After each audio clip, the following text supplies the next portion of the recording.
बिस्मिल्लाहिर्रहमानिर्रहीम, अस्सलाम वालेकुम, good morning and welcome to morning at home. मैं हूं आपकी मेज़बान जुगन काज़िम और व्यूअर्स, आज मैं आपसे बात करना चाहूँगी प्लास्टिक की चीज़ों की।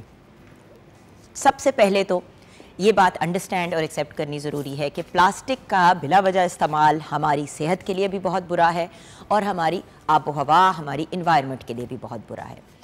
एक चीज़ जो हम रियलाइज़ ही नहीं करते वो ये है कि जो नॉर्मल प्लास्टिक के बर्तन होते हैं या जो नॉर्मल प्लास्टिक के कंटेनर्स होते हैं जिनके अंदर हम खाना रख के फ्रिज में रखते हैं या सेव करते हैं, उनको जब हम हीट करते हैं तो उसके अंदर से कुछ ऐसी चीज़ें निकलती हैं, कुछ जहरीली ऐसी चीज़ें निकलती हैं जो हमारी सेहत के लिए बहुत डेंजरस होती हैं।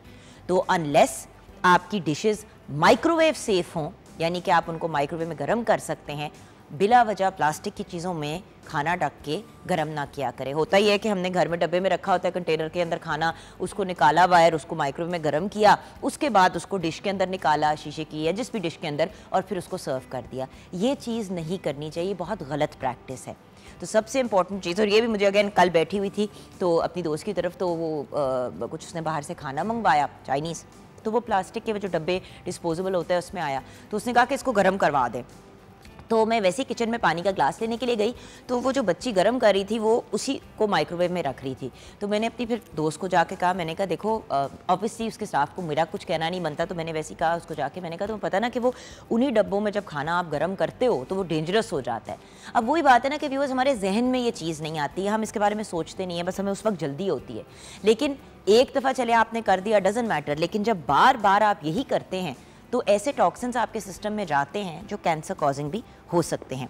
तो सबसे पहले और सबसे इम्पॉर्टेंट बात तो ये हुई कि प्लास्टिक के बर्तनों के अंदर और प्लास्टिक की डिशेस के अंदर, अनलेस वो माइक्रोवेव सेफ हों, वो लिखा होता है डिश के ऊपर, आपने उसको माइक्रोवेव में गर्म नहीं करना और उसको डायरेक्ट हीट करने के लिए नहीं यूटिलाइज़ करना।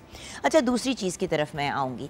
देखिए, जब हम लोग प्लास्टिक के थैले, बैग्स, डिफरेंट चीज़ें, चम्मच, इस तरह की चीज़ें जब फेंकते हैं तो वो या तो दरिया में चली जाती है, रिवर्स के अंदर, या ओशंस के अंदर चली जाती है, या सी के अंदर चली जाती है, या फिर वो पाइल्स के अंदर कूड़े में जमा कर दी जाती है। और जब उसको जला देते हैं लोग, अक्सर लोग ऐसा करते हैं कि अपने कूड़े को जला देते हैं, कहता है कि वो वेस्ट ख़त्म हो जाए।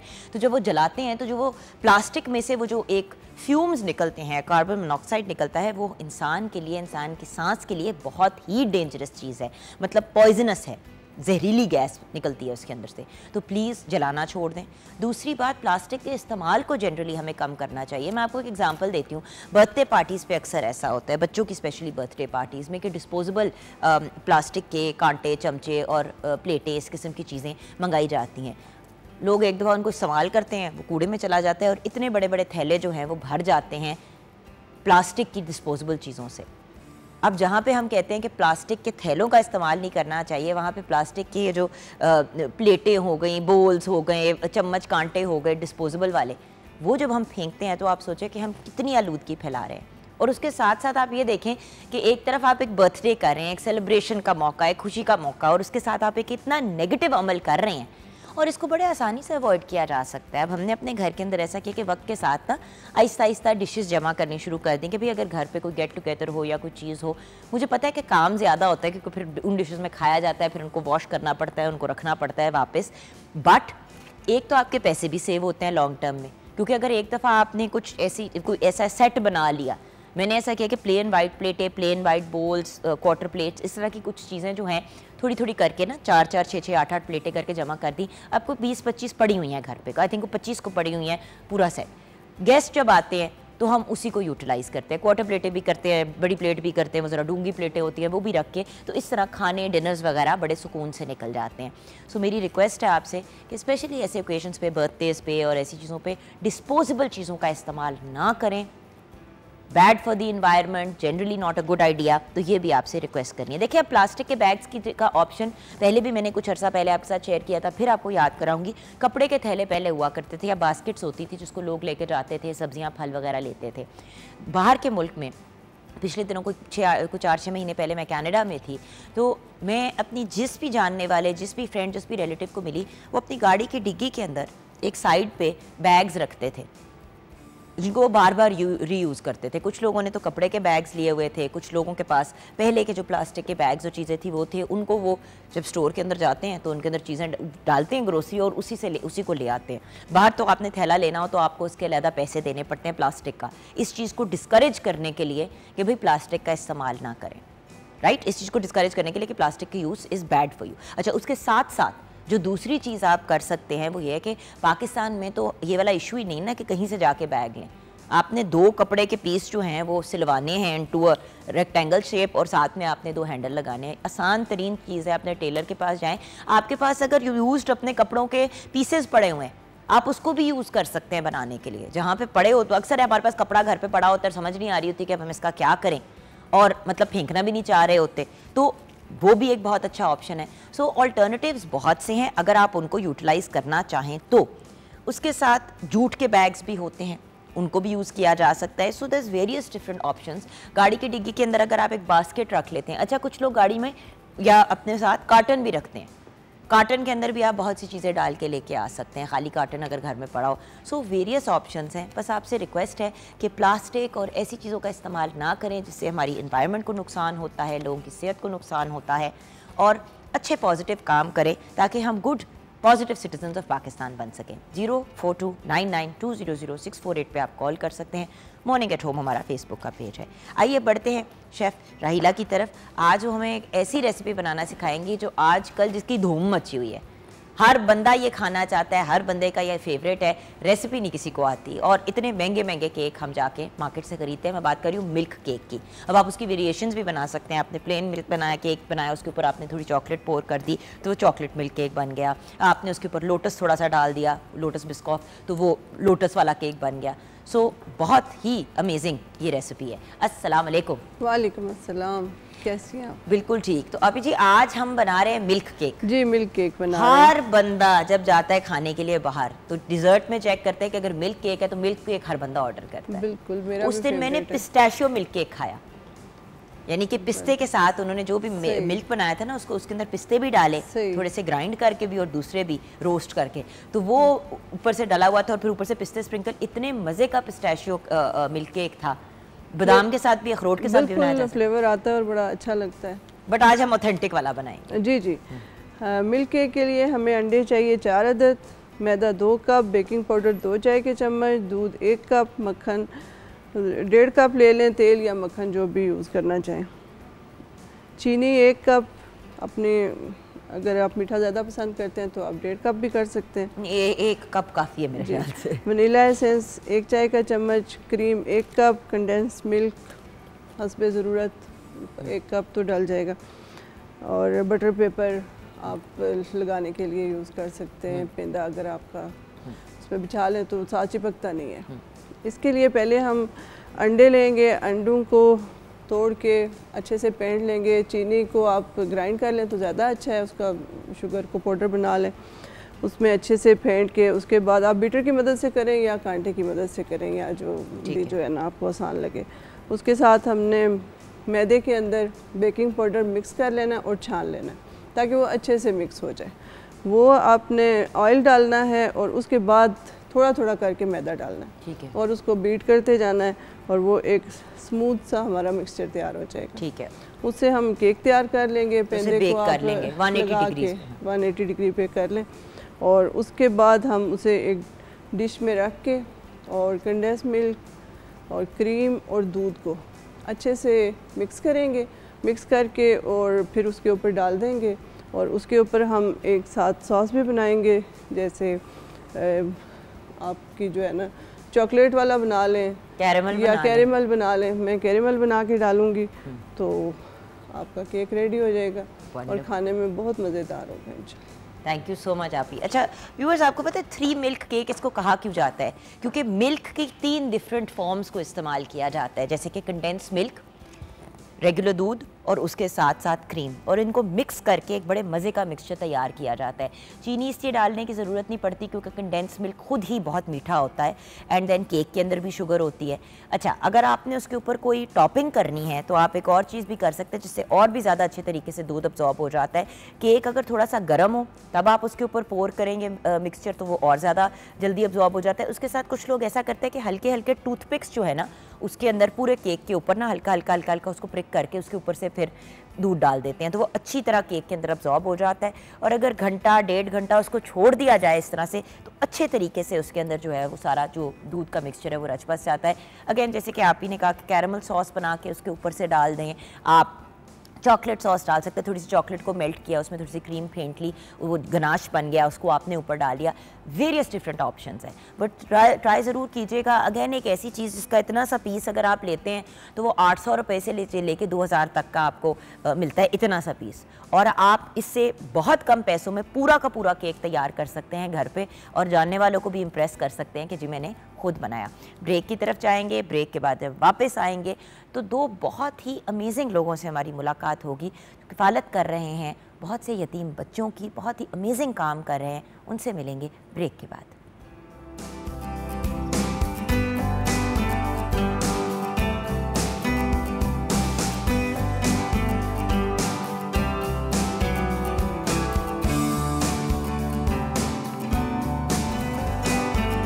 Welcome back from the break viewers. जैसे कि आपसे वादा किया था, वो दो लोग जो बहुत ही अमेजिंग काम कर रहे हैं, एक ऐसा प्यारा कपल जो मिल के हमारे मुल्क के बच्चों की किफ़ालत, उनका ख्याल रखने की ज़िम्मेदारी उन्होंने पर्सनली उठाई है। व्यूअर्स देखें, बहुत से ऐसे लोग होते हैं जिनके हालात ऐसे होते हैं, सर्कमस्टांस ऐसे होते हैं कि वो अपने बच्चों को नहीं संभाल पा रहे होते, या फिर बच्चे यतीम हो जाते हैं। और यतीम होने के पॉइंट ऑफ व्यू से मैं ये ज़रूर क्लियर करना चाहूँगी कि देखिए, अगर घर में माँ और बाप हैं और बाप कमाने वाला है और बाप दुनिया से रुखसत हो जाता है, और घर की औरत ज़िंदगी में कभी उसने कोई काम भी नहीं किया होता और उसको समझ भी नहीं आ रही होती, वो एजुकेटेड भी नहीं है, उसके लिए फिर बहुत मुश्किल हो जाता है। और बहुत से हमने ऐसे केसेस सुने हैं जहाँ पे सुसाइड पूरी की पूरी फैमिली, बच्चों के समेत, माँ ने या बाप ने कर लिया, वटेवर। सो बात यह है कि बहुत से केसेस ऐसे होते हैं जहाँ पे एक अकेली खातून भी अपने बच्चे नहीं संभाल पाती और वो किसी के दरवाजे पे या किसी यतीम खाने पे अपने बच्चों को छोड़ के चली जाती है, बिकॉज वो इतनी मजबूर होती है। और फिर हमने ऐसे ट्रैजिक केसेस भी सुने हैं कि छोटे छोटे बच्चों को कूड़े के डब्बे में या कूड़े के किसी ढेरी में जाके फेंक दिया क्योंकि समझ नहीं आई उनको कि क्या करें। या बहुत से व्यूअर्स हालात और सर्कमस्टांसेस होते हैं, किसी ने ऐसा क्यों किया वो एक सेपरेट इशू है, लेकिन वो जो बच्चा है उसकी क्या गलती है, उस बच्चे की क्या फॉल्ट है। हमारे मुल्क में हम बहुत से लोगों को बहुत रिस्पेक्ट और रिगार्ड देते हैं, लेकिन यतीम बच्चों को अनफॉर्चुनेटली व्यूअर्स सबसे बुरे तरीके से ट्रीट किया जाता है। एक तो माँ बाप नहीं, या माँ नहीं, या बाप नहीं। देखिए, बच्चे के अगर माँ भी चली जाए ना व्यूअर्स, तो बच्चा फिर भी एक तरह से यतीम ही हो जाता है, बिकॉज माँ और बाप उस कॉम्बिनेशन के साथ ही। अब मैं एक सिंगल मदर भी रह चुकी हूँ, मुझे पता है कि कितना टफ होता है, लेकिन अल्लाह का शुक्र है काम कर रही थी, 100 चीज़ें थी, ज़रूरत नहीं पड़ी कि किसी के सामने हाथ फैलाऊँ या कोई इस टाइप की सर्कमस्टांस बने। लेकिन मुझे उस मजबूरी वाली फीलिंग का पता है जहाँ पे बंदा महसूस करता है कि मैं बिल्कुल अकेली हूँ या बिल्कुल अकेला हूँ, क्या करूँ। और ऐसे केस में बच्चों की ज़िंदगी बर्बाद करने से कभी कभी ये भी बेहतर हो जाता है कि कोई ऐसा शख्स उनको संभाल ले या उनको मैनेज कर ले जिनकी ख्वाहिश है या जिनके पास कोई ऐसी इदारा या कोई ऐसी जगह है जहाँ पे वो उनकी सपोर्ट कर सकें। हमारे साथ इस वक्त DIG महबूब असलम लीला हैं और उनके साथ उनकी बहुत ही खूबसूरत बीवी सोफिया बड़ैच हैं। अस्सलाम वालेकुम। इनिशियली जब ये आए तो मैंने कहा शायद DIG साहब ने ब्रांड एम्बेसडर के तौर पे कोई मॉडल या एक्टर को रखा हुआ है। फिर मैंने कहा ये आप मैरिड हैं ना दोनों? तो उन्होंने कहा जी हम मैरिड हैं। इस सर आप भी हैंडसम है, लेकिन भाभी जरा ज़्यादा प्यारी हैं, तो मैंने कहा ये मेंशन करना ज़रूरी है जी। लेकिन खैर ये तो थोड़ा हंसी मजाक है, उसके साथ साथ ऑफ कोर्स एक जो जहाँ क्रेडिट बनता है वहाँ देना ज़रूर चाहिए। बनाया तो सबको रब ने है, लेकिन अल्लाह ताला ने कुछ लोगों को कुछ ज़्यादा ही प्यारा बनाया है। और उसके साथ साथ जो आप काम कर रहे हैं एक ऐसे दौर में जहाँ पे अपने बच्चे पालना मुश्किल है फाइनेंशियली, एक अच्छी भरपूर पढ़ाई लिखाई, कपड़ा लत्था, खाना पीना, ये बड़ी सारी चीज़ें होती है, अकेडमीज, 1000 एक्सपेंसेस होते हैं, अपने बच्चे नहीं पाले जाते तो सर लोगों के बच्चे, और मेरे ख्याल से 100 से ज़ायद बच्चे हैं जिनको आप लोगों ने जिनकी केयर की है और केयर कर रहे हैं। जी सर। मैडम देखें, एक तो बहुत शुक्रिया आपका, आपने मेरी बेगम साहबा की तारीफ़ की, अगले 1 महीना मैं भुगतता रहूँगा। और दूसरी बात ये कि मैडम ये इंसान का काम नहीं है, ये अल्लाह ताला की देन है, अल्लाह ताला इस्तिताअत देता है और अल्लाह ताला इस काम के लिए बंदे चुनता है। बेसिक जो आइडिया था, इसका एक certain background. What is the background? Because मैं देखिए, हर बंदा जब इस काम के लिए, जब इंडिविजुअल आता है, इदारे तो एक मुख्तलिफ चीज़ होती है, जब इंडिविजुअल्स आगे आते हैं उसके पीछे हमेशा कोई कहानी होती है। बिल्कुल। मैं आपका वो जो कहते हैं ना, what is your why? Madam देखें, इसका बैकग्राउंड ये है कि सोफ़िया जो हैं, जो मेरी बेगम साहबा हैं, ये इकलौती औलाद हैं, इनका कोई बहन भाई नहीं है। तो मेरे फादर इन लॉ को 1995 में कोई एक आइडिया आया कि वो ख़ुद तहज्जुद के वक़्त उठते थे, अपने हाथ से लंगर बनाते थे और फजर के वक़्त जाके चुबुर्जी और रेलवे स्टेशन पे जो मज़दूर हैं, जो फुटपाथ पे सोए होते हैं, उनको अपने हाथ से नाश्ता कराते थे। तो व्हेन इन 2009 ही डाइड, तो I being the only son in law and son as well, तो बेशुमार दुनिया आई, लोगों ने कहा वो ये भी करते थे, वो ये भी करते थे। तो फिर वी बोथ डिसाइडेड कि वो जो भी कर रहे थे हम उसे कंटिन्यू करेंगे। उनके ज़माने में कोई 300-350 बंदे का डेली लंगर जाता था, हमने उसे कंटिन्यू किया। आज अल्हम्दुलिल्लाह हमारे घर से 700 बंदे का डेली लंगर जाता है, माशाल्लाह। देयर आर 70 फैमिलीज़ जिनको मेजॉरिटी को हम नहीं जानते। मसलन आपने रिकमेंड किया कि मेरे मोहल्ले में एक सफ़ेद पोश इंसान रहता है, उसकी 3-4 बेटियाँ हैं, हाथ नहीं फैलाता, तो महबूब साहब आप उनका मंथली राशन शुरू कर दें। तो देयर आर 70 फैमिलीज़ जिनका हम मंथली राशन दे रहे हैं। There are more than 60 individual, 60 से ज़ायद इंडिविजुअल्स हैं जिनको हम मंथली स्टाइपेंड दे रहे थे, किसी को 10,000 15,000। उसमें कुछ स्टूडेंट्स हैं जो फ़ीस नहीं अफोर्ड करते, कुछ बुज़ुर्ग हैं जो दवाई नहीं अफोर्ड करते। ये हम कर रहे थे एज अ फैमिली सिंस 2009। सही। आज से 15 माह पहले ये बेगम साहबा का आइडिया था। इन्हें बहुत अफसोस होता था, ये जो औरतें बच्चे लेके चौक में खड़ी होती हैं बेकारने। If you don't mind my asking sir, do you have children? आपके हमारी 2 बेटियां हैं माशाल्लाह और 2 बेटे हैं माशाल्लाह। And they are part of the foundation. वो बाद में हम आपको एक्सप्लेन करते हैं। उन्होंने भी हमें ज्वाइन किया और उनके ज्वाइन करने से हमें बहुत ज़्यादा सहूलत हो गई। भाभी ने कहा कि मेरे सिबलिंग्स नहीं थे, I will make sure that all my there are जोड़ीज। बिल्कुल। तो वो ये 15 माह पहले सोफिया ने कहा कि महबूब देखें, इंसान की जो बेसिक ख्वाहिशात होती हैं अल्लाह ने हमें उससे बढ़ के बहुत कुछ दिया है। सर अगर आप माइंड ना करें तो ये वाली बात मैं इनकी ज़बान से सुनूं। जी सोफिया जी। हाँ जी, मुझे हमेशा ये लगता था, क्योंकि मैं ख़ुद एक माँ हूँ, और जब आप माँ होते हैं ना तो आप बहुत सेंसिटिव होते हैं। मेरी 2 बेटियाँ अल्हम्दुलिल्लाह और 2 बेटे हैं। तो जब भी उनके एज ग्रुप के किसी बच्चे की मैं स्टोरी सुनती थी कि उसे घर वाले ओन नहीं कर रहे, या रिश्तेदार अच्छा सलूक नहीं कर रहे, या उसे किसी छोटी सी जगह पे थोड़े से पैसों के लिए मुलाजमत करनी पड़ रही है और रोज़ मार खानी पड़ रही है, हम रोज़ ऐसी स्टोरीज़ अपने इर्द गिर्द सुनते हैं। आजकल भी बड़ी वायरल हुई है। बहुत तकलीफ़ होती थी और कहीं ना कहीं अनकॉन्शियसली मैं रिलेट करने लग जाती थी अपने बच्चे के साथ कि इसकी जगह वो भी हो सकता था, अगर वो होता तो कैसा लगता। तो शायद इंसान जब बहुत ज़्यादा सेंसिटिव होता है ना तो बहुत ज़्यादा तकलीफ़ में आ जाता है। तो मैं हमेशा महबूब से कहती थी कि हम इस बच्चे को ले लेते हैं जिसकी हम सुन रहे होते थे बात, हम घर ले आते हैं, हम इसे गोद ले लेते हैं, हम इसे अडॉप्ट कर लेते हैं। तो मुझे हमेशा कहते थे कि देखो ये प्रैक्टिकली ऐसा नहीं हो सकता, और इस तरह से कैसे करेंगे, कितने बच्चों को लेंगे। लेकिन फिर रास्ते निकालने वाली ज़ात अल्लाह ताला की, अल्लाह ताला ने हमें ये शऊर दिया, ये रास्ता दिखाया कि ठीक है, अपने घर में अगर हम 4-5 बच्चों को नहीं अडॉप्ट कर सकते, रख सकते, तो हम एक अलग घर जो बिल्कुल हमारे अपने घर के जैसा हो। हम लोग कैवेलरी ग्राउंड में रहते हैं, और ये जो हमने 5 घर लिए हैं इन बच्चों की कैवेलरी ग्राउंड में, तो कैवेलरी में ही हमने इन बच्चों के लिए 5 घर लिए हैं, एक कैनाल पे। व्यूअर्स, ये आप तस्वीरें भी साथ साथ देख रहे हैं और आप देख रहे हैं कि भाई भी वहाँ पे खुद पर्सनली हैं, पीछे भाभी भी कहीं नज़र आ रही हैं। बिल्कुल, क्या बात है।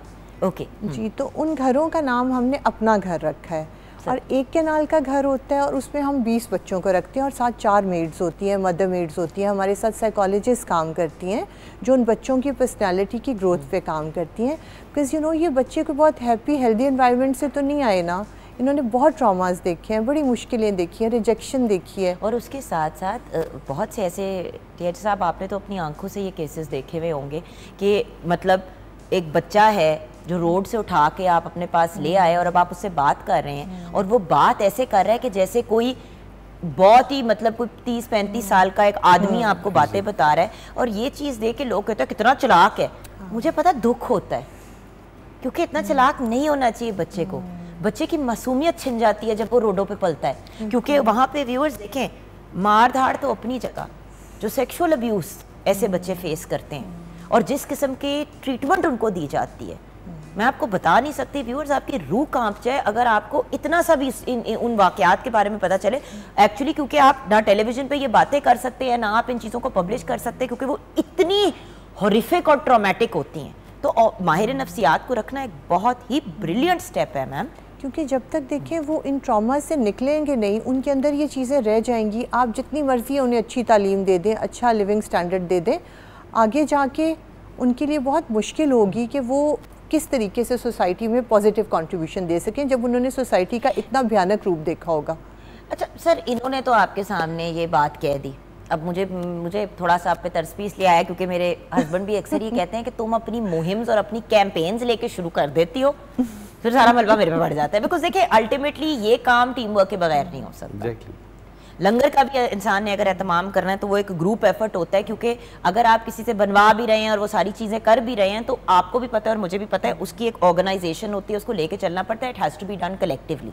ये नहीं कि सिर्फ औरत या सिर्फ मर्द, लोग करते भी इंडिपेंडेंटली, पर जब एक टीम है तो वाई नॉट। तो ये फिर सिलसिला शुरू कैसे हुआ? उन्होंने घरों की बात की, पर देखें इट्स नॉट ईजी एक एक कनाल के घर लेना, उसमें बच्चों को रखना, ये इट्स नॉट। मैडम देखिए उसमें जो सोफिया ने बहुत ज़्यादा इंसिस्ट किया तो हमने डिफरेंट ऑर्गेनाइजेशंस का विजिट किया। डॉक्टर अमजद साकिब बिल्कुल बड़े भाइयों की तरह हैं, बहुत अच्छा काम कर रहे हैं। आई लव अमजद भाई, he is such a wonderful man. उनकी पूरी फैमिली आप लोगों की तरह ही है। जी बिल्कुल, exactly, they are just part of our family.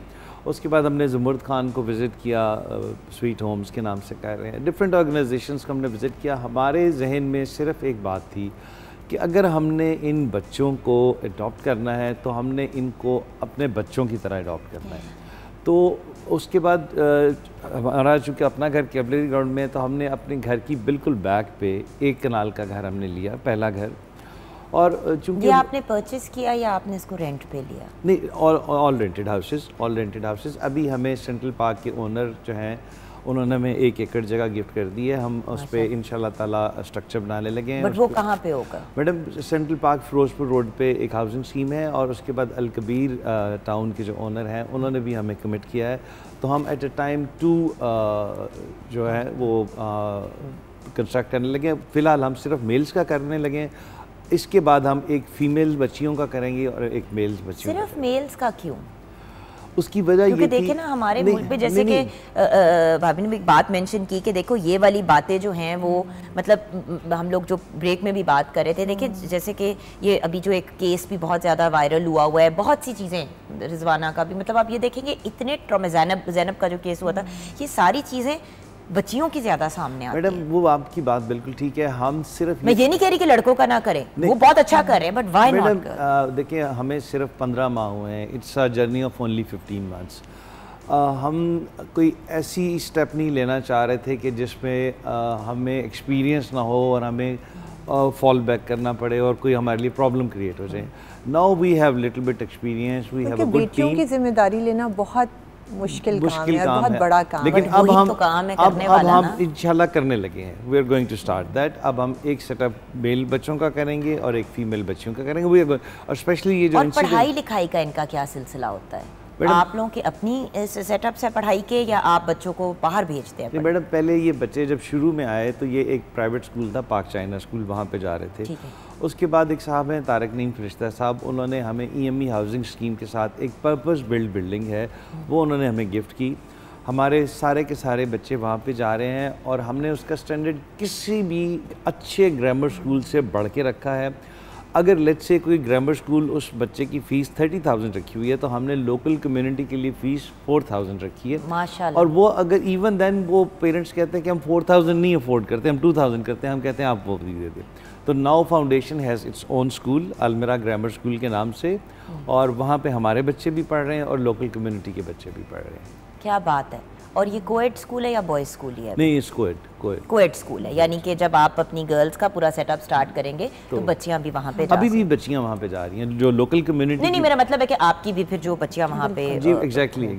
Because वही चीज़ है ना, देखिए किस किस्म के बच्चे वैसे आपके पास आते हैं मैम? कोई अगर केसेस हमारे साथ, नाम नहीं ऑब्वियसली, कुछ हमारा हर किसी की वो जो कहते हैं ना कि इज्जत नफ्स को नहीं किसी की डैमेज करना चाहते, बट वैसे किस किस्म के केसेस आते हैं और कहाँ से आते हैं? हमने जब स्टार्ट किया था ना, तो हमने भी लगा था कि सिर्फ यतीम और मिस्कीन बच्चों को गोद लिया जाए, जैसा कि हर ऑर्फनेज का एक क्राइटेरिया होता है। लेकिन हमें ये एहसास था कि हमने इसको ऑर्फनेज नहीं बनाना, हमने इन बच्चों का अपना घर बनाना है, और इन घरों का नाम भी हमने अपना घर रखा है। ये खालिद अब्बास डार साहब ने इसका नाम अपना घर रखा था। आपके साथ मेहर रफ़ी भी काम करती हैं? नहीं। अच्छा, हाँ, नहीं। तो उसमें हमें ये लगता था कि बच्चे जब बाहर जाएं, इंटरेक्ट करें लोगों से, तो वो ये ना कहें कि हम किसी ऑर्फनेज में रहते हैं। उनसे जब कोई पूछे कि कहाँ रहते हो, तो वो कहें कि अपने घर में रहते हैं। और बाप क्या करता है? बाप DIG है, और बहुत ओन करते हैं वो बच्चे हमें इसी तरीके से जिस तरह से अपने वालिदैन को करते हैं, और मुझे मामा कहते हैं और महबूब को पापा कहते हैं। मैं सच जाऊँ माशाल्लाह। और ये देखें व्यूअर्स, बच्चे और सूफिया जी और महबूब साहब, मतलब ये सारे जो हैं इनकी एक कम्युनल पिक्चर आपके साथ शेयर करें। और व्यूअर्स देखें, बच्चों की एक रेंज है एजेस की। तो ये बच्चे जो हैं मतलब होता क्या है? लाइक कोई आपके पास आता है और कहता है ये प्रॉब्लम है, मतलब हमें डिफरेंट बैकग्राउंड से बच्चे आते हैं। जैसे लेट्स से सैलाब आया था अभी रिसेंटली हमारे मुल्क में, बहुत ज़्यादा ऐसे बच्चे सिंध के इलाके से हमारे पास आए हैं जिनकी फैमिलीज़, जिनके घर कुछ नहीं बचा, और उन बच्चों को बचा के आर्मी वालों ने रेस्क्यू करके अपने कैंप्स में बिठाया हुआ था। तो इनके फ्रेंड है वहाँ पे पोस्टेड थे, तो उन्होंने फिर इन्हें कॉल किया। उन्होंने कहा कि इन बच्चों के पास कोई जगह नहीं है, तुम इन बच्चों को गोद ले लो।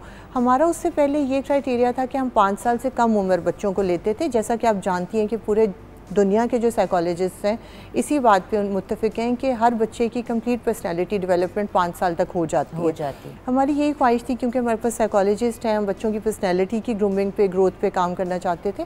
तो छोटी एज के बच्चे लें ताकि उनको प्रॉपर तरीके से ग्रूम करें। बट जब वो हुआ तो कुछ बच्चों की एज थी 7 ईयर्स, 8 ईयर्स, मैक्सिमम जो बच्चा था वो 9 साल का था। तो हमने उन बच्चों को भी लिया। तो 18 ऐसे बच्चे हैं जो वहाँ से आए हमारे पास।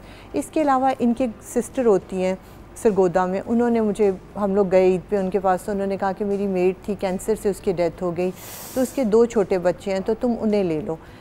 पास ही करीबी गांव था उनका। मैंने कहा चलते हैं। हम लोग गए, ईद से अगला दिन था, रिमेंबर, तो पिछली छोटी ईद की बात है, तब हमने नया स्टार्ट किया था।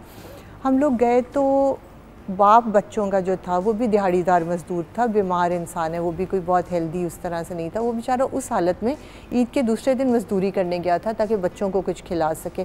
गुर्बत का ये हाल है हमारे देहातों में कि आप सोच नहीं सकते, हम यहाँ बैठ के ना वो इमेजिन नहीं कर सकते। जब मैं एंटर हुई इस रूम में, एक कच्चा मकान था, एक कमरे का, मिट्टी का, और वो बच्चा, छोटा बच्चा, 1 साल का, 1.25 साल का बच्चा ज़मीन पे बैठा, मिट्टी को उतार के ना एक खुश्क रोटी के टुकड़े के साथ खा रहा था अपने पेट को भरने के लिए। और उस बच्चे को जब मैंने अपने हाथों में उठाया, वो मेरा पहला ऐसा एक्सपीरियंस था। तब बिल्कुल स्टार्ट था, उस वक्त हमारे पास सिर्फ 5 बच्चे थे।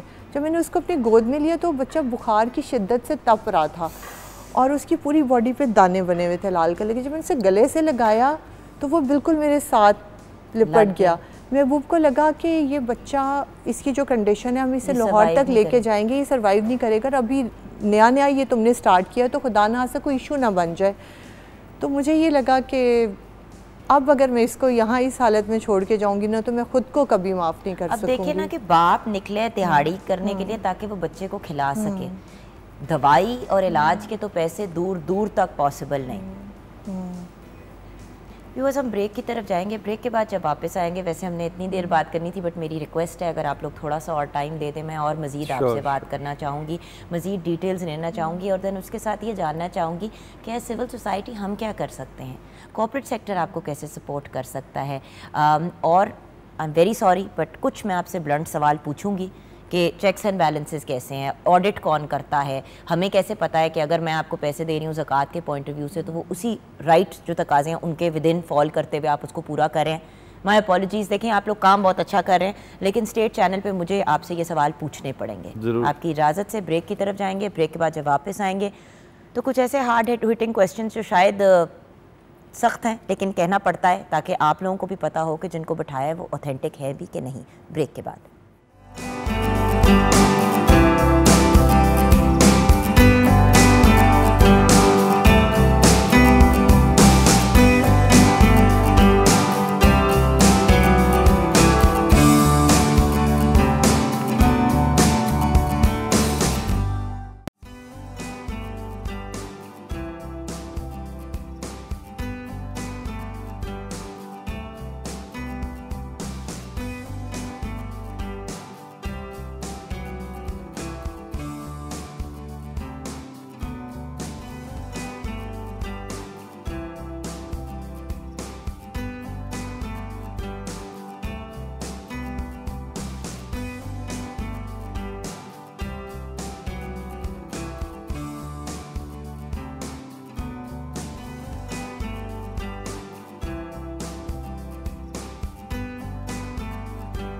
जी हाँ व्यूअर्स, वेलकम बैक।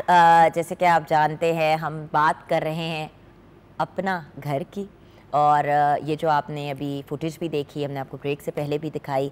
मैं चाहती हूँ कि ज़्यादा से ज़्यादा लोगों को पता चले कि ये प्यारा सा कपल क्या अमेजिंग काम कर रहा है।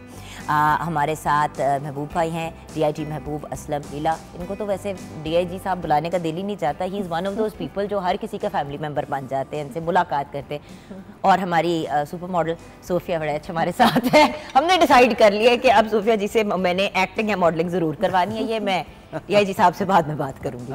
अच्छा, बट ये जो सारा सेटअप है ये लगाना कितना मुश्किल था? सोफिया जी आपसे पूछना चाहूँगी। मुझे लगता है हम लोग सिर्फ नियत कर लेना तो रास्ते अल्लाह ताला आसान कर देते हैं। बट यार एसीज लगे हुए हैं, प्रॉपर फर्नीचर। देखिए बच्चों का फर्नीचर, मैंने घर के लिए 2-4 चीज़ें लेनी थी तो मेरी तो कमर टूट गई थी कि वो कुर्सियाँ टेबल थोड़ा सा होता है ना बच्चों के खेलने के लिए या बैठ के ड्राइंग करने के लिए, तो यू हैव बहुत हाई एंड चीज़ें। बिल्कुल, हमने यही कोशिश की है जुगन कि जो हम अपने घर में अपने बच्चों को फैसिलिटीज़ दे रहे हैं ना, जैसे एसीज़ हैं, उनका डाइनिंग टेबल्स हैं, बंक बेड्स हैं, डिफरेंट चीज़ें जो हमारे अपने घर में हैं। बच्चों का जो मेन्यू है अपने घर में तो हम खुद डिसाइड करते हैं ना, हमारे उन घरों में बच्चों का मेन्यू न्यूट्रिशनिस्ट डिसाइड करती है, क्योंकि उन बच्चों में बहुत डिफरेंट चीज़ों की डेफिशिएंसीज़ होती हैं, बचपन में उन्हें प्रॉपर डाइट नहीं मिली होती। इसके अलावा इन बच्चों के लिए हम यही कोशिश करते हैं कि हर वो चीज़ें, जैसे आउटडोर गेम्स हैं, आजकल एक कॉन्सेप्ट ख़त्म हो गया है कि बच्चे बाहर जाएं और खेलें, लेकिन क्योंकि मेरा अपना बेटा बहुत बाहर जाता है, क्रिकेट खेलता है, और मुझे लगता था कि इन बच्चों को भी ज़रूरत है। तो अभी रिसेंटली हम लोगों ने हॉकी के लिए हॉकी स्टेडियम में ख्वाजा जुनैद की हॉकी अकेडमी है, वहाँ पे हमारे 100 के 100 बच्चे जा रहे हैं। तो 100 बच्चे हमारे वहाँ जा रहे हैं और हॉकी सीख रहे हैं, और ख्वाजा साहब ने हमसे कमिट किया है कि इन बच्चों में से इंशाल्लाह ताला नेशनल टीम बनाएंगे जो इंटरनेशनली दोबारा हॉकी को जिता के आएगी इंशाल्लाह। तो ये तमाम चीज़ें मुझे लगता है शुरू में लगता था बहुत मुश्किल है, पता नहीं कैसे मैनेज कर पाएंगे। घर बना लिया, चले बच्चों का सेटअप बना लिया, अब उनको स्कूल पहुँचाना है, उनको इधर लेके जाना है। देखिए मुझे पता ना स्केड्यूलिंग कितनी मुश्किल होती है। मैं अपने कुछ बच्चे हैं थोड़े से, तो उनको मैनेज करना इतना मुश्किल हो जाता है, तो इतने बच्चों को स्केड्यूल करना कोई आसान काम? मुझे लगता है थोड़ी सी अगर आपकी मैनेजमेंट बेहतर हो ना और आपकी नीयत सही हो तो अल्लाह ताला हर रास्ता आसान कर देता है। आपके साथ लोग ऐसे शामिल हो जाते हैं, आपकी टीम ऐसी बन जाती है कि आप पूरे के पूरे तरीके से ना उसको दिल से निभा सकते हैं। और हमारी सारी टीम इस तरह की, आप यकीन करो, हमें लगता है कि हमारी जो टीम है ना, हमारे जितने काम वाले हैं, हमारे साथ जो लोग काम कर रहे हैं, वो तमाम लोग इस तरह से, इस जज्बे से काम करते हैं, किसी को नहीं पता होता रात है दिन है क्या है। लेकिन सोफिया जी इस चीज़ को आप कैसे, अब मैं चेक्स एंड बैलेंसेस की तरफ आऊँगी, पहले मैं फिजिकल चेक्स एंड बैलेंसेस की बात करना चाहूँगी। देखिए कोई बच्चों को, जैसे 4 मदर्स हैं जो साथ रहती हैं, जो ख्याल रखती हैं, जो आया होती हैं, अब वो बच्चों को मार नहीं रही हैं, उनके साथ बुरे, देखिए हर बच्चा तो एक जैसा नहीं होता। अब एक ही घर में 3-4 बच्चे होते हैं, आपके भी 4 बच्चे हैं, तो एक कोई थोड़ा सा हाइपर होगा, एक थोड़ा सा अग्रेसिव होगा, और जो बच्चे ऐसे बैकग्राउंड से आते हैं, बिल्कुल। तो आप कैसे? हमारे पास हर घर में, हर एंट्रेंस से लेके ना हर कमरे की एक कैमरास लगे हुए हैं वहाँ पे। इवन जो वॉशरूम के बाहर दरवाज़ा है ना, उसके सामने मैंने एक स्पेशली कैमरास लगवाए, क्योंकि केसेस सुनने में आते थे कि मेड्स हाथ पकड़ के वॉशरूम में ज़बरदस्ती ले जाती हैं, अगर घर में कैमराज हो अंदर जाके मारती हैं। तो मैंने वॉशरूम के बाहर जो मेन डोर है ना, उस पर भी कैमराज लगवाए, और वो कैमराज हमारे हेड ऑफिस में 5 घरों के कैमराज हर वक्त 24 घंटे मॉनिटर और वो देख रहे होते हैं, और मेरे फ़ोन में और मेरी बेटी के फ़ोन में भी हैं, हम लोग भी ऑन एंड ऑफ उसको देखते हैं। लेकिन सबसे जो इम्पोर्टेंट चीज़ है ना, वो ये बच्चों के चेहरे बताते हैं। मैं क्योंकि रोज़ हर घर को 1 से 2 दफ़ा ज़रूर विज़िट करती हूँ, क्योंकि मेरे घर के बिल्कुल हार्डली 2 से 3 मिनट की ड्राइव पे ये घर है। तो जब मैं जाती हूँ और वो बच्चे इतने ओपन हैं कि वो मुझे हर चीज़ बताते हैं। मैं जाती हूँ, जाते ही मामा इस आपी ने मुझे पानी नहीं ठंडा दिया था, मामा इसने मैंगो उसको ज़्यादा दिया था, मामा आप जब चली गई थी इसने मुझे गुस्से से देखा था, आपके सामने ये आपी हंस के बात करती है, आप जाती हैं हमें गुस्से से देखती है। इतने ओपन है वे बच्चे, और ये कॉन्फिडेंस मैंने उन्हें खुद दिया है। बिकॉज यू नो, जब हम बच्चों को, अपने बच्चों को भी जब हम रोकते हैं ना कि तुमने नहीं बोलना, चुप हो जाओ, बताना नहीं है, प्रॉब्लम यहीं से शुरू होती है। और हमारा कोई मेल मेंबर, कोई मेल स्टाफ घर के अंदर अलाउड नहीं है। हमारी स्वीपर्स खातून है, हमारे किचन के अंदर जो खाना पकाती है, सर्व करती है, वो औरत है। हमारा जो मेल स्टाफ है सिर्फ ऑफिस तक महदूद है, क्योंकि हमें पता है कि मेल्स को बच्चों के साथ अंदर घर के अंदर नहीं एंटर होने देना। सही। अब मुझे बताएं financial checks and balances. Sorry DIG साहब, ये आपको पता है अल्टीमेटली बात यही आ जाती है, लोग पैसे देते हैं। देखिए बड़े, जैसे कि शायद आपको देख के आज कोई लोग बेदार हों और उनका दिल चाहे कि वो आके दें, बट उनको ये भी तो गारंटी चाहिए ना कि कोई चेक्स एंड बैलेंसेस हैं भी कि नहीं।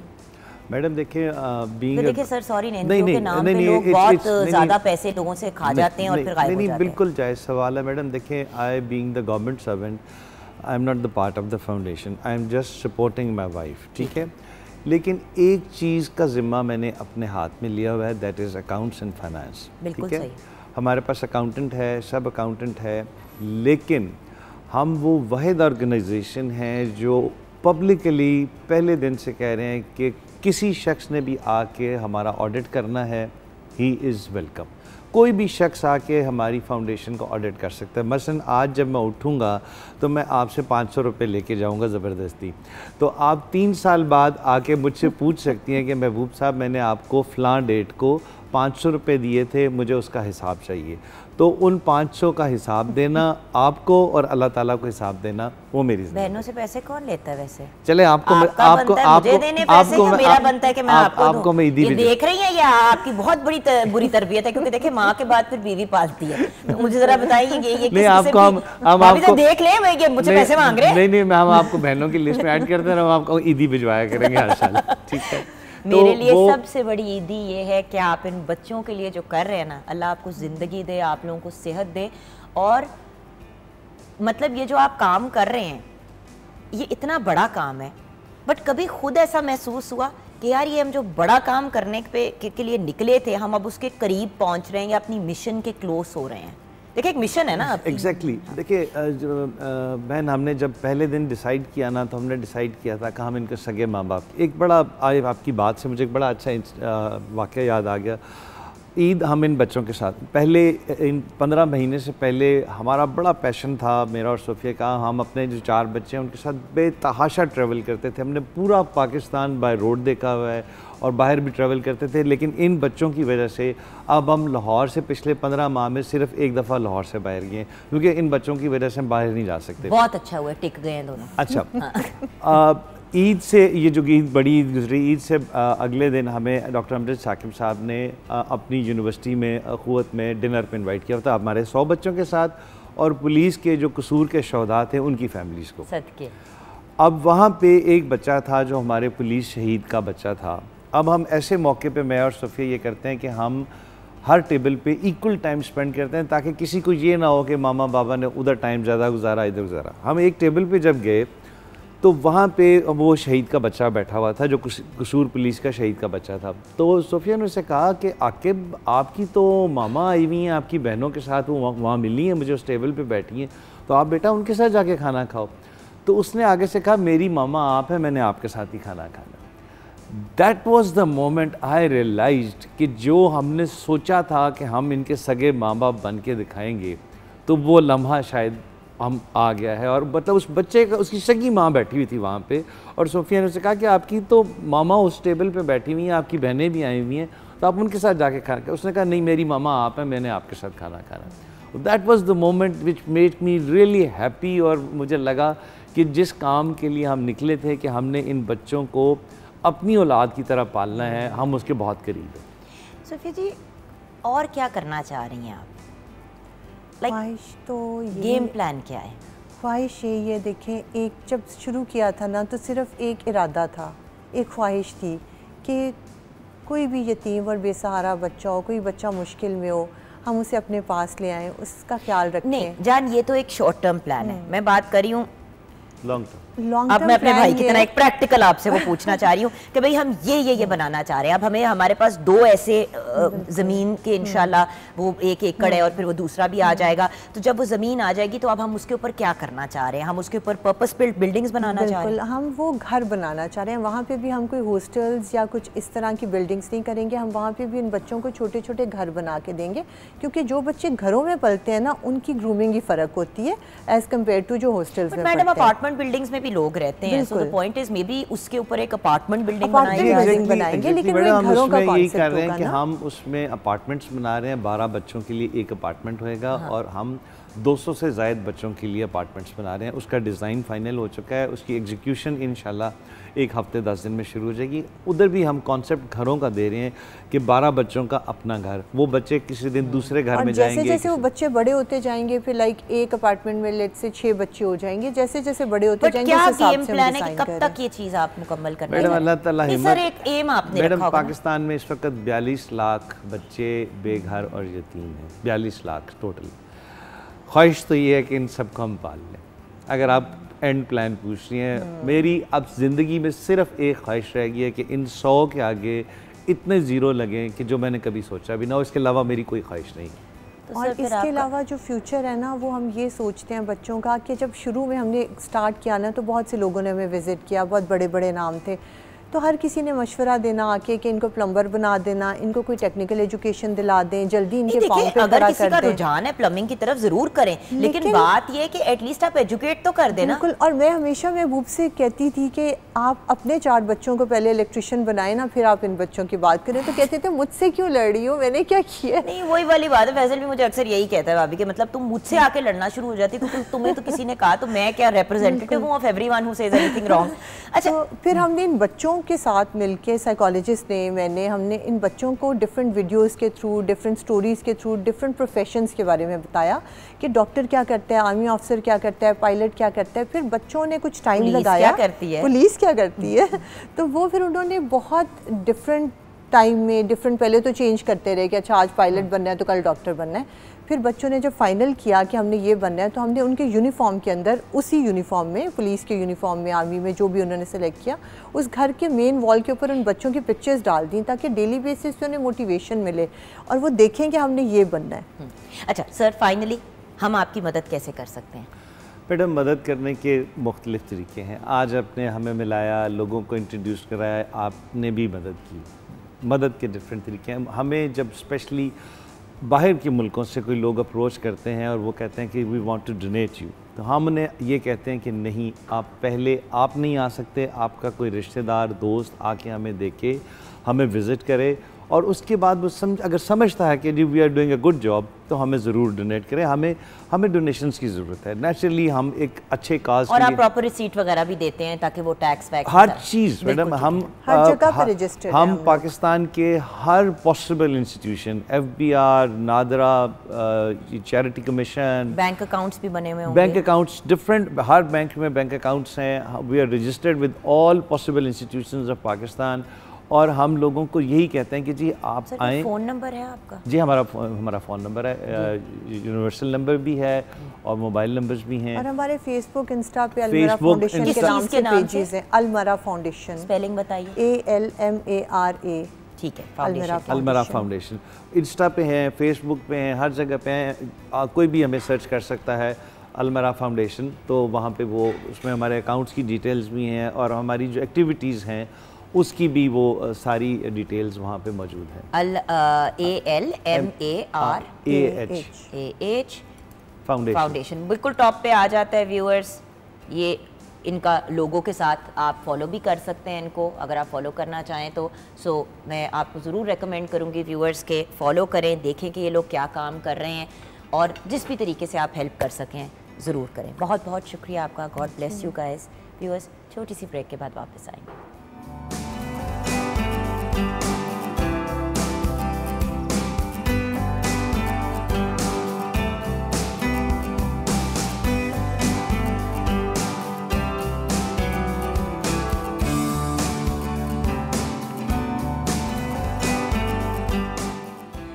Welcome back from the break viewers.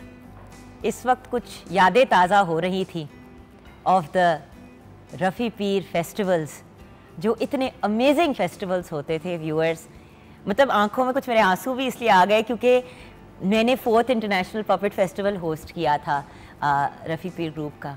Viewers, क्या खूबसूरत यादें, क्या अमेजिंग फेस्टिवल्स। पेरेंट्स के साथ जाया करते थे, हल्ला गुल्ला होता था, इंजॉयमेंट होती थी।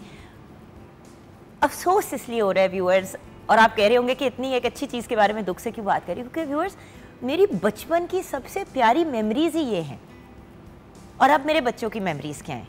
मॉल में लेके जाना और प्ले एरिया में उनको खिलाना, या पार्क ले जाके उनको थोड़ा दौड़ा लेना, व्यूअर्स, यही तो वो चीज़ें होती थी जो हमारी एक हमारी सकाफत को, हमारे कल्चर को भी शो करती थी, हमारे कल्चर के अंदर जो एंटरटेनमेंट थी उसको शो करती थी। और सिर्फ हमारा थिएटर फेस्टिवल नहीं होता था, म्यूजिक फेस्टिवल भी होता था, सूफी फेस्टिवल होता था, इतने अमेजिंग किस्म की चीज, डांस फेस्टिवल होता था। हमारे साथ the absolutely brilliant the director, the actor, the producer, the screenwriter, हमारे मुल्क का pride of our nation Usman Peerzada हमारे साथ हैं।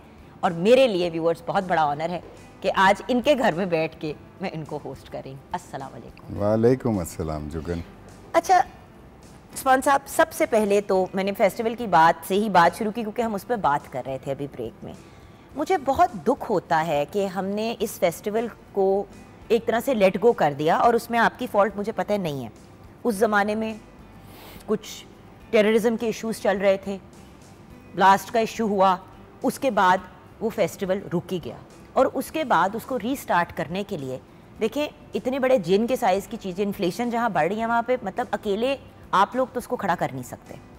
देखिए बात ये मतलब आप उसे खड़ा कर सकते हैं बट उसके लिए कोई फाइनेंसिस, कोई फंडिंग तो चाहिए ना। फेस्टिवल्स अगर हम दुनिया भर में निगाह दौड़ाएं, क्योंकि वो इंटरनेशनल फेस्टिवल था, मैं समझता हूँ कि पहला और आखिरी बड़ा इंटरनेशनल फेस्टिवल हो पाकिस्तान। सिर्फ पाकिस्तान का नहीं, मैं कहूँगा कि इस रीजन का सबसे बड़ा फेस्टिवल क्रिएट हो गया था, और उस पर 19 साल की मेहनत थी। ये ओवरनाइट चीज़ें नहीं होती। हम दुनिया के बेशतर जरीदों में जो छापते थे कि जी इस साल इधर इधर इधर, ये we were being printed in magazines के where the festivals are happening, we were in the festival arena of the world, we brought Pakistan on to the cultural map. भाई उस जमाने में लोग पाकिस्तान आते थे जिस जमाने में लोगों को पता ही नहीं था कि पाकिस्तान नाम का कोई मुल्क भी है। आप सोचिए ना, 500-600 डेलीगेट्स आते थे सिर्फ हिंदुस्तान से, कोई 150-200। आज तक इतना बड़ा डेलीगेशन पाकिस्तान का हिंदुस्तान नहीं गया। बट हम फेस्टिवल्स जो होते हैं वो खैर सगाली होती है, वो दोस्ती होती है, वो पुल बनाना होता है, वो दुनिया में मोहब्बत और प्यार बांटना होता है। So we invited Indians because they are first neighbors, and एक हम ज़ुबान है, बहुत सारी ज़ुबानें जो वहाँ बोली जाती हैं पाकिस्तान में बोली जाती हैं, and above all we were running one festival in India also. Yes. हम अमृतसर में एक फेस्टिवल चला रहे थे सांझ के नाम से। सांझ फेस्टिवल भी यही डेवलप किया था कि वो ज़ुबान जो बॉर्डर के अक्रॉस बोली जाती है, जो सांझी है। और भाई देखिए व्यूअर्स, एक बात अब please understand one thing, political differences अपनी जगह है, लेकिन देखें वो ऊपर के लोगों के हैं, जो अवाम है। आज भी आप देखें तो अक्रॉस द बॉर्डर हमसे बड़ा प्यार किया जाता है, और हम भी वहाँ पे देखें बहुत से लोगों के रिश्तेदार, जानने वाले, फैमिली मेम्बर्स, और लाइक सर इज सेइंग हम ज़बान। भाई मैं जब आज से 25-30 साल पहले गया था अमृतसर, तो मैं हैरान थोड़ा सा हो गया, क्योंकि मैं वहाँ पे बाज़ार में नहीं चल सकता था। वो पीटीवी देख देख कर बड़े हुए, वो यही कहते थे मुझे कि जी तानू वेख वेख के तैसी बड़े हुए हैं। तो उनकी बड़ी एक चाह थी। आज भी पीटीवी या पाकिस्तानी ड्रामा जो है वो बड़ा पॉपुलर है अक्रॉस द बॉर्डर। अच्छा मुझे ये बताइए हम क्या कर सकते हैं? अभी जैसे मैं बात कर रही थी कुछ लोगों से, देखें उस्मान साहब, था बड़ा दुख हुआ, नहीं हो सका। आई वांट टू नो हम कर क्या सकते हैं? बहुत कुछ कर सकते हैं। आप मेरा पॉइंट समझ रहे हैं? क्योंकि देखें स्यापों और मसलों की तो हर कोई हर चैनल पे बात कर रहा है। आई वांट प्रॉब्लम्स की सोल्यूशन। मुझे बताएं कि हम इस फेस्टिवल को रीस्टार्ट करने के लिए एज अ टीम क्या कर सकते हैं? We need to go out and market it, and we will design it, and it can happen. Marketing इसलिए कि हमें पैसे चाहिए ये करने के लिए। अगर आपके पास पैसे नहीं है तो आप नहीं कर सकते। क्योंकि देखिए सीजन अब आ रहा है। देखिए ना, इकोनॉमिक्स को अगर आप उस तरह देखते हैं तो जब 400-500 बंदा पाकिस्तान आता था, सबसे ज़्यादा टिकटें किसकी बिकती थी? PIA की। जब 300-400-500 बंदा लिबर्टी मार्केट में एंटर होता था शॉपिंग करने, फॉरेनर, तो तकरीबन 2-2.5-3 लाख डॉलर की शॉपिंग होती थी 10-11 दिन में। उस्मान साहब आप एक बात मिस कर रहे हैं जी। आज अगर इस किस्म का फेस्टिवल हो तो वो जो 400 बंदा आएगा, जब वो सोशल मीडिया पे लगाएगा कि मैं पाकिस्तान में हूँ और मैं ये कर रहा हूँ, तो आप ये देखें कि हमारी कितनी पॉजिटिव इमेज जाएगी। लेकिन ये किसको, कौन, कहाँ से जाके कैसे समझाए? भाई ये अब हमें इसकी ट्रैजेक्टरी बनानी पड़ेगी। एंड मैं ऑन एयर आपको ये बात कह रही हूँ उस्मान साहब, क्योंकि मैं आपके साथ लग के ये काम इसलिए अब कराना चाहती हूँ क्योंकि इसका मुझे कोई पर्सनल फ़ायदा नहीं। मैं ऑन एयर आपको बता रही हूँ व्यूअर्स, मैं एज अ वॉलंटियर ये काम करना चाहती हूँ। और आप में से कोई भी अगर कोई कनेक्शन या कोई इस चीज़ के थ्रू, देखें ये चीज़ें हमारे लिए बड़ी इंपॉर्टेंट है। एक तो ऑब्वियसली बच्चों के लिए एंड ऑल ऑफ दैट, क्योंकि मेरी चाइल्डहुड मेमोरीज मेरी आंखों में आंसू ले आए। और आपको पता है उस्मान साहब, मैं हर फेस्टिवल अटेंड किया जब तक मैं यूनिवर्सिटी नहीं गई। तेरा अब्बा कई दफ़ा नाराज़ होता था, फिर मैं उसको कहता था नहीं यार तू छोड़ इसको क्योंकि वो कहते थे कि जिस जाती है तो वापस ही नहीं आती। मैं व्यूअर्स आपको बता रही हूँ, it was a complete volunteer, सुबह से लेके रात तक वहाँ पे बैठी रहती थी, कभी इधर घुस रहे कभी। और व्यूअर्स जो सीखने का मौका मिला, और बाय द वे एक और बड़ी पॉजिटिव चीज़ जो इनके फेस्टिवल्स पे होती थी, यंग लोगों को इंगेज किया जाता था। आप सोचे NCA, BNU, इन सब इदारों के, Multan university, Faisalabad university, Bahawalpur government college, we used to call all the students to come and work as volunteers कि भाई आओ सीखो, और इंटरनेशनली जो लोग आए हुए हैं उनके साथ इंटरेक्ट करो। उसके बाद आप देखिए कितने फेस्टिवल्स ने जन्म लिया, एक रवायत हमने कायम की। सो मेनी अदर, मतलब लिटरेरी फेस्टिवल फिर आ गया, फेस्टिवल फिर आया, यू नो, ये सब बाद में आए। नहीं तो उसका एक्सपीरियंस था ना, उसका होता है, पायनियर्स तो आप है, which is a very healthy thing. Because देखिए जिस कौम के पास उसका कल्चर नहीं है ना, बाय कल्चर आई मीन उसका जो फोकलोर नहीं है, उसका जो हेरिटेज उसकी है, वो उसको नहीं समझाई बढ़ाई जाती, वो कौम कभी भी इकोनॉमिकली तरक्की नहीं कर सकती। जब तक आपका इकोनॉमिक अपना कल्चरल बेस स्ट्रॉन्ग नहीं होगा, you cannot rise as a economically developed country. Look at across the border. देखें, हम बार बार हिंदुस्तान या अक्रॉस द बॉर्डर इसलिए कहते हैं कि हमें आज से 70-75 साल पहले ये एक ही मुल्क था, आज वो कहाँ चले गए और हम कहाँ पे हैं। बिल्कुल। Just look at how much they spent on their culture, how they beautiful India and all that is India को छोड़ें, चलें यूरोप की बात करते हैं, आप इंग्लैंड की बात करें, नेशनल थिएटर ऑफ इंग्लैंड, आप फ्रांस की बात करें, उनकी आर्ट्स को देखें जो सारे हुकूमत सपोर्ट करती है। Yes, look at China, you see, it's unbelievable what they are doing. साहब, लोगों को जब तक नजर नहीं आएगा ना कि हम कितने जिंदा दिल कौम हैं, हाँ, कितने कितने मुश्किल वक्तों से हम गुजरे हैं, ज़ल्ज़लों से, सैलाब से, हम हमेशा वापस पैरों पे खड़े हो जाते हैं। हर किस्म के हमने हर किस्म के मार्शल लॉज देखे, हमने हर किस्म के डिक्टेटर्स देखे, हमने 2 जंगें 3 जंगें देखी इस मुल्क की। We grew up in all that. The Pakistan that I was born in was a very very educated Pakistan, very liberal Pakistan. लेकिन स्लोली एंड ग्रेजुअली हम, I don't know why we created these things around us. आपका जो मज़हब है, आपकी जो belief है, वो आपके लिए है, and you have to respect दूसरे लोगों का बिलीफ और मज़हब भी आपको। ये हमारा मज़हब पहला मज़हब है जिसने आपको ये सिखाया कि आपने तमीज़ करनी है, आपने अदब करना है दूसरे लोगों का। उनका जो मज़हब है उनके लिए है, आपका आपके लिए है। बट व्यूअर्स, हमारे ये ओपन माइंडेड वंडरफुल, देखें जैसे कि सर से बात हो रही थी, डांस फेस्टिवल। भाई व्यूअर्स, आपने अगर अभी तक रफ़ी पीर वालों का डांस फेस्टिवल नहीं देखा ना, तो आपने कुछ नहीं देखा। इतने खूबसूरत डांसेस, इतना खूबसूरत रक्स आपने ज़िंदगी में नहीं देखा होगा। देखिए, हम लोग लॉलीवुड की फिल्म्स बना लेते हैं, उसमें नाच गाना रख लेते हैं, उसमें कोई इंटेंशन नहीं, वो तो वल्गर होता है, वो बल्कि वल्गर होता है। ये जो हमारे थिएटर पे जो हो रहा है, जो नंग दड़ंग कर रहे हैं इस वक्त थिएटर पे, पैक्ड थिएटर्स देखे जा रहे हैं, लोग देख रहे हैं, वहाँ पे कोई नहीं बोलता। सो द पॉइंट इज़, देखें, हमने अपने अगर कल्चर के रिवाइवल की बात करनी है ना, या एटलीस्ट कल्चर को से लोगों को एक्सपोज करना है, तो उसके लिए फेस्टिवल्स और स्पेशली इस किस्म की चीज़, स्पेशली जो पायनियर्स हैं, भाई वही वाली बात है ना, हम जब बात करते हैं कि हमने सीखना है इस मीडिया में काम करना, तो हम अपने सीनियर्स के पास जाते हैं।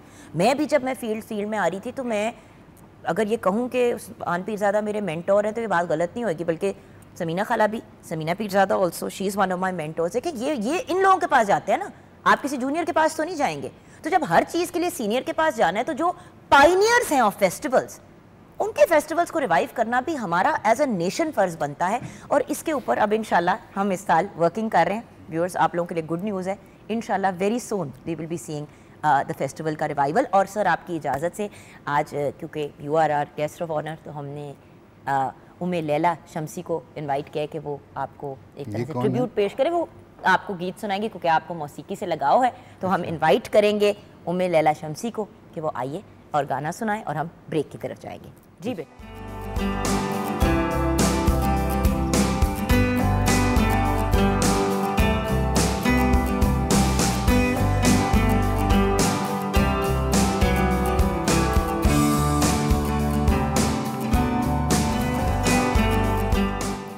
Welcome back from the break viewers. आइए किचन में नज़र डालते हैं कि शेफ़ राहिला ने क्या तैयार किया। जी आप ही। जी केक रेडी है, milk cake. Thank you so much, बहुत बहुत शुक्रिया, इट लुक्स गुड। जी हम ऐसे भी करते हैं, हम कभी कभी केक भी बेक कर लेते हैं जब हमारा बहुत अच्छा। हाँ, एक ज़माने में हम जब संडे लॉन्च करते थे तो उसमें मैं बाकायदा, आप खुद बाकायदा बनाते थे और बहुत मज़े का बनाते थे। नहीं, सैंडविच वगैरह, नॉट इंट्रिकेट थिंग्स। केक तो माशाल्लाह उन्होंने बड़ा, इधर से काफ़ी हेल्थी लग रहा है मुझे केक। अच्छा, मुझे ब्रेक में बड़ी इंटरेस्टिंग बात पता चली कि उम्मे लैला आप एक्स रावियन नहीं करंट रावियन। जी मैं करंट रावियन हूँ और नज़ीर अहमद म्यूज़िक सोसाइटी की प्रेसिडेंट हूँ, फर्स्ट फीमेल वर्किंग प्रेसिडेंट हूँ। Wonderful wonderful. क्या चल रहा है आजकल? बस म्यूज़िक चल रहा है, कोशिश कर रहे हैं कि मेहनत करें और कोई मुकाम हासिल कर सकें इंशाल्लाह इंशाल्लाह। अच्छा सर, अब एक बहुत ज़रूरी सवाल, आजकल क्या हो रहा है, मैं एक उड़ती उड़ती खबर आई है कि आप कुछ बहुत बड़ा काम करने जा रहे हैं जो आपके सारे कामों से बहुत बड़ा काम होगा, क्योंकि वो बड़े कम लोग कर पाते हैं और वो है किताब लिखना। जी, किताब लिखना। ये कुछ बताएंगे, what is this book about? About my life, about people जिनसे मैंने सीखा, जिन्होंने मुझे इंस्पायर किया, और it's in shape of stories that I lived, that I went through from childhood. Bahawalpur road जिस मैं पैदा हुआ, वहाँ से लेकर मेरा सफ़र जो ज़िंदगी का है। उर्दू में लिख रहे हैं, इंग्लिश में लिख रहे हैं? नहीं जी, मैं उर्दू में लिख रहा हूँ। हाँ, उसको बाद में किसी से कहेंगे, दोस्त से ट्रांसलेट कर रहे हैं, लेकिन इसको मैं प्रिंट भी करूँगा। और क्योंकि कुतुब बीनी जो है ये बहुत कम हो गई है, which is unfortunate you know, तो इसको मैंने ख़ुद भी सुनाऊँगा, पॉडकास्ट जिसको आप कहते हैं शायद, तो शायद वो चीज़ भी इसकी बने। बट इसमें कैरेक्टर्स हैं बड़े बड़े इंटरेस्टिंग। इसमें मेरा एक बावर्ची का कैरेक्टर जिसको मैं हमेशा समझता हूँ, इस्माइल उनका नाम था। तो वो बावर्ची जो हैं मेरी स्टोरी टेलिंग के उस्ताद हैं और मेरे खाने पकाने के उस्ताद हैं, क्योंकि वो उसको फिल्म एरिया जिसको हम कहते हैं ना, उसने फिल्म हर रोज़ एक ज़रूर देखनी होती थी। ये असल इंसान थे? असल इंसान बिहारी थे, इस्माइल इनका नाम था, बक्सर शहर से थे यू नो, और वो रोज़ाना एक फ़िल्म देख के आया करते थे। उस ज़माने में हिंदुस्तानी फिल्में भी चलती थी, मकलोड रोड भरा होता था फिल्मों से। तो आप सोचें कि आन, दीदार, अंदाज, तो वो काम कब करते थे? ये सारी फिल्में उसने मुझे दिखाई, सिनेमा ले जाकर नहीं, रोटी पकाते हुए सुनाता तो उसको याद हो जाते थे, सारे डायलॉग्स याद होते थे उसको। फिर मैं कोफ्ते बनते हुए देखता था, फिर मैं बहुत सारी चीज़ें बनते हुए देखता था। तो that developed my sense of cooking also. So it is, a whole story is about Ismail and what we used to do. And is he still alive or? I don't think so. अच्छा। I think he just disappeared then. गायब हो गए? हाँ। फिल्मी अंदाज में? नहीं, फिल्मी अंदाज में नहीं, but it just happened so. He got retired and अब्बा ने उसको वापडा में करवा दिया था, उसकी बड़ी ख्वाहिश थी कि मैं गवर्नमेंट जॉब में हूँ। गवर्नमेंट जॉब में। तो anyways, it's about one of my pupus who never got married, who locked herself up and died in her 2-room apartment. She was a Sufi, इबादत गुजार थी। उनकी कुछ यादें हैं। फिर बहुत सारे, और भुट्टो साहब के साथ मेरी जो 2 मीटिंग्स हुई उसके बारे में है, यू नो, मेरा कॉलेज, मेरे दोस्त, यू नो, के डिस्कवरी ऑफ इमरान असलम, सलमान शाहिद और सरमद सबाई हमारी ज़िंदगी में जब आए, यू नो, ये सारा यहाँ पे पीटीवी में जब मैं पहली दफ़ा ज़िंदगी में आया, आई परफॉर्म, आज से 55 साल पहले मैंने पहला ड्रामा किया था, 1968 आई थिंक, यस, वो वाला था, वो जो रेडियो स्टेशन की बगल में है, एक ही फ्लोर था, यू नो, लाइव सब कुछ जाता था। I was a young kid. I was just about 15 years old. Exactly, but वो एक तरह से थिएटर हो रहा होता था, जो as it is live जा रहा था। फिर अब्बा के साथ, you know, then I grew up in this city with remarkably talented people, Dr. Anwar Sajjad, Kamal Ahmed Rizvi, Shoaib Ash. हमारा सारा घर भरा होता था इन लोगों से, अब्बा की वजह से, सलमान भाई की वजह से, you know, they were all enthusiastic actors, you know, loaded with talent. Arts Council एक बड़ा ही उम्दा खेल पेश किए जाते थे। ये गांधनी जो अब उसके अंदर चलना शुरू हुआ, after bureaucracy took it over, you know, it's so unfortunate कि हमारी आर्ट की चीज़ों को, हमारी दूसरी चीज़ों को उन लोगों के हवाले किया गया जिनका ये काम नहीं था, यू नो, एंड जिनका ये काम था, जो कि हमारा काम था, माशाल्लाह वी एक्सेल्ड। तो ये बुक कब तक निकलेगी? when should we expect it to be in the market? ये काफ़ी इस पे काम हो चुका है। अब मसला ये मुझे आ रहा है कि क्या मैं इसको वेरियस पीरियड्स के अंदर, क्योंकि कोई चीज़ बचपन में शुरू होती है और वो जाके कल्मिनेट करती है when I am in my 20s, you know, वो सारा उसका एक लिंकेज है। So it's like I think now is the time that I need an editing job, how to fix up my stories, how to fix up उसमें जो interesting चीज़ आपकी उम्र के बच्चों के लिए होगी वो ये होगी कि अच्छा ये था Pakistan, this is how it used to be। और ये किताब लिखना, अपनी एक्टिंग, क्योंकि आप काफ़ी ज़्यादा प्रोजेक्ट्स पे काम कर रहे हैं आजकल। जी, अभी मैं तीन प्रोजेक्ट्स पे कर रहा था। एक तो शुरू हो गया, वो ख़त्म हो गया, 2 और अभी चल रहे हैं, उनकी शूटिंग्स जारी हैं कराची में। एक ऑलरेडी चल रहा है ARY पे, कॉल्ड मैं। सो अब क्या करें, हमें काम ही एक आता, या हमें फेस्टिवल्स करने आते हैं, या थिएटर डायरेक्ट करना आता है, या एक्ट करना आता है। You know, we are already running a cultural complex. इस वक्त दुनिया का तीसरा बड़ा म्यूजियम ऑफ पपेट्री है। You know, it has no support, it has nothing of the sort. We are trying desperately to run it because we feel. Cafe कैसा जा रहा है आजकल? थोड़ा सा वो होता है, हाँ, सीजन, क्योंकि वो सारा आउटडोर है ना। सो ठीक है। वहाँ पे कब शुरू हो जाएंगी परफॉर्मेंसेस एंड सारा? परफॉर्मेंसेस तो हम हफ्ते में जो 3 होती हैं, 4 होती हैं, वो तो होती हैं। बट सर्दियों में तो ज़्यादा होती हैं। सर्दियों में भी 4 होती हैं, थर्सडे, फ्राइडे, सैटरडे, संडे। ठीक है, ओके। इसमें एक हमने रवायत कायम की थी कि जो हमारा म्यूज़िक है, जो कि कवाली की शेप में है, जो कि सूफियाना कलाम जिसमें जिसकी गायकी में है, तो वो जब शुरू किया तो उसके बाद ये हुआ कि लाहौर में को 8-9 और रेस्टोरेंट्स ने भी कवालियाँ शुरू कर दी, which was very good actually. वो कवाल आके दिए हमारे पास जलाते थे कि जी आपने ये जाग लगाई थी, तो देखिए बरकत हुई माशाल्लाह। कवालों को कौन बेचारे दरगाहों पे गाते हैं, you know, they don't become, you don't let them become superstars. हाँ, 2-3 हमारे 4 कवाल बने हैं सुपरस्टार्स, वो हमारी वजह से नहीं बने, क्योंकि वो वेस्ट में गए हैं। वहाँ से नुसरत साहब तो otherwise if he had not been touched by the west, वो किधर से सुपरस्टार होते। नुसरत साहब was one of the biggest stars that we had in this country music. बिल्कुल, कल हमने उनको ट्रिब्यूट भी पेश किया उनकी। कल इतना सिंपल आदमी था, क्या बात है उसकी। He was a good friend of mine, he was such a remarkable human being. ये बताइए उस्मान साहब के आपकी अपनी पर्सनली ड्रीम क्या है, ख्वाब क्या है आपका?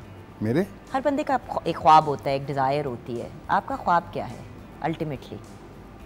हज़ारों ख्वाहिशें ऐसी कि हर ख्वाहिश पे दम निकले। देख लो, अवॉइड कर दिया हमारे सवाल का जवाब। नहीं, अवॉइड नहीं किया। मैं आई एम वेरी लकी, मेरे बहुत सारे ख्वाब पूरे हो गए, यू नो, चंद रह गए, वो भी हो जाएंगे इंशाल्लाह। कब बनाएंगे अब आप? देखिए, फिल्म की मुझे समझ में नहीं आती। उस दिन भी जब शबाब अपना वहाँ पे जो हमारा फंक्शन, आप भी थी वहाँ पे, आप भी रन कर रही थी उस फंक्शन को, जहाँ पे हुकूमत ने अपनी पॉलिसी फिल्म के बारे में बताई, बयान की। मैं कुछ कहना चाह रहा था, फिर मैंने कहा नहीं, ऐसे कोई ये ना सोचे कि मैं बदखोई कर रहा हूँ। जब तक आप प्रोड्यूसर का ख्याल नहीं रखेंगे, फिल्म इंडस्ट्री नहीं पनप सकती। मेरी समझ में इसका बिजनेस नहीं आता। 55% सिनेमा वाला उठा के ले जाए, हाँ, 20% से 15% डिस्ट्रीब्यूटर ले जाए, एनी नो उनकी कोई कंट्रीब्यूशन मेरे प्रोडक्ट में ना हो, और मैं एक चीज़ 8-9 करोड़ रुपए की लेके जाऊँ उनके पास, 55% वो ले जाए सिनेमा वाला, तो 15% डिस्ट्रीब्यूटर ले जाए, मेरे पास क्या बचा? उनका तो सिनेमा फिर भी बच गया। वो कहते जी हमने सिनेमा पे बड़ी इन्वेस्टमेंट की है। भाई अच्छी बात है, आपने सिनेमा पे इन्वेस्टमेंट की है, लेकिन आपकी इस इन्वेस्टमेंट सिर्फ एक फिल्म के लिए तो नहीं है। और बात यह कि जब कीमतें इतनी महंगी हो जाती हैं, वही वाली बात उस दिन आपके सामने किसी ने कहा कि 2000 रुपये का जब टिकट होता है तो वो आवाम नहीं अफोर्ड कर पाती। तो इन चीज़ों के ऊपर डेफिनेटली काम करने वाला है। हम तो आवाम के लिए फ़िल्म बना रहे थे। मतलब आप सोचिए, मेरी नज़दीकियाँ जो मैंने पहली डायरेक्ट की थी फिल्म, अपनी प्रोड्यूस जो की थी नज़दीकियाँ, कराची में हमने उसको 32 सिनेमा के अंदर फर्स्ट वीक में रिलीज़ हुई थी, 32 सिनेमा उस वक्त। और पहला हफ्ता was a golden jubilee anyway, वो 30 हफ्ते आपके पूरे हो जाते। So that was a pulsating time and we were making films for Awam.